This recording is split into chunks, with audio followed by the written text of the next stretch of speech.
Mountain meditation. I'm your guide, Christoph. Sitting on the floor is recommended for this practice. It is, however, not a requirement, and it's important that you settle into a position that feels comfortable to you. Perhaps you can use a chair or a meditation cushion. The overall position idea is to have the bottom part of your body serve as a stable base from which the upper part of your body extends.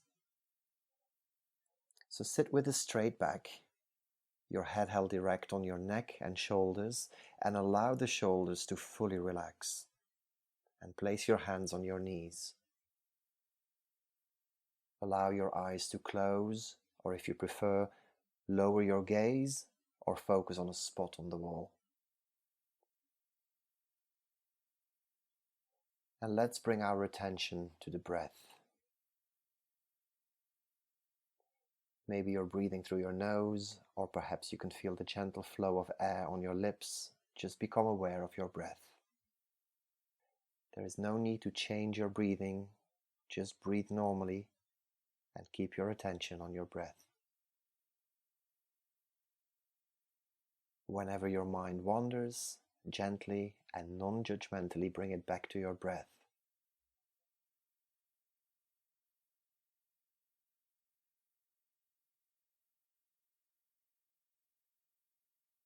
Allowing the body to be still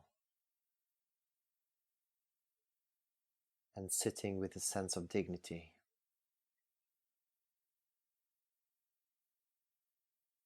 A sense of resolve, a sense of being complete, whole in this very moment, with your posture reflecting this sense of wholeness. And as you sit here, picturing in your mind's eye as best as you can the most beautiful mountain that you know or have seen or can imagine, just holding the image and feeling of this mountain in your mind's eye, letting it gradually come into greater focus. Observing its overall shape, its lofty peak high in the sky, the large base rooted in the rock of the earth's crust, its steep or gently sloping sides, noticing how massive it is, how solid, how unmoving, how beautiful both from afar and up close. Perhaps your mountain has snow at the top and trees on the lower slopes. Perhaps it has one prominent peak, perhaps a series of peaks, or a high plateau. Whatever its shape or appearance, just sitting and breathing with the image of this mountain, observing it, noticing its qualities,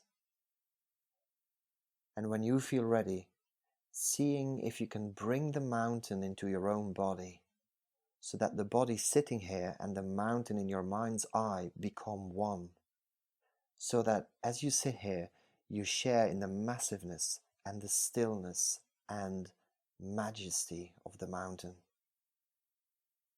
You become the mountain, rooted in the sitting posture.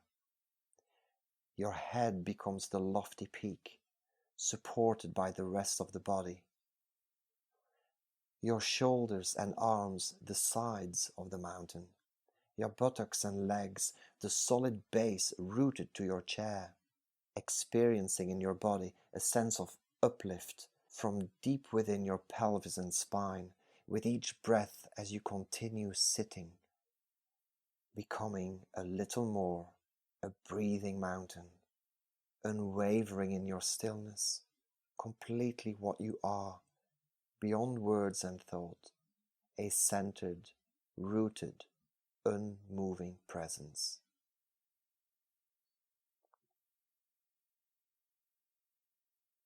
Now as you sit here, becoming aware of the fact that as the sun travels across the sky, the light and shadows and colors are changing virtually moment by moment. Night follows day, and day follows night. a canopy of stars, the moon, and then the sun.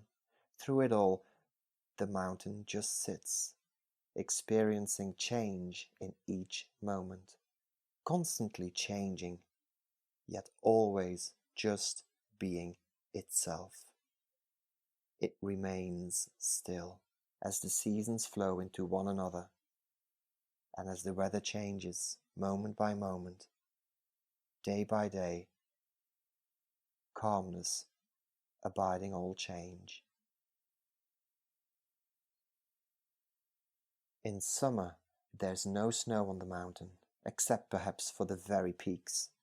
In fall, the mountain may wear a coat of brilliant fire colors. In winter, a blanket of snow and ice. In any season, it may find itself at times enshrouded in clouds or fog, or pelted by freezing rain. People may come to see the mountain and comment on how beautiful it is, or on how it's not a good day to see the mountain.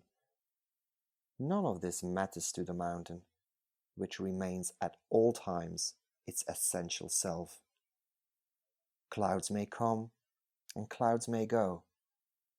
The mountain's magnificence and beauty are not changed one bit by the way people see it, nor by the weather, seen or unseen, in sun or clouds, broiling or frigid, day or night. It just sits, being itself. At times visited by violent storms, buffeted by snow and rain and winds of unthinkable magnitude. Through it all, the mountain continues to sit, unmoved by the weather, by what happens on the surface, by the world of appearances. And in the same way as we sit in meditation, we can learn to experience the mountain. We can embody the same unwavering stillness and rootedness in the face of everything that changes in our own lives, over seconds, over hours, over years. In our lives and in our meditation practice, we constantly experience the changing nature of mind and body and of the outer world.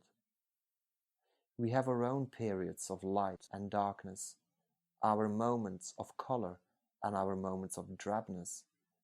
Certainly, we experience storms of varying intensity and violence in the outer world and in our minds and bodies.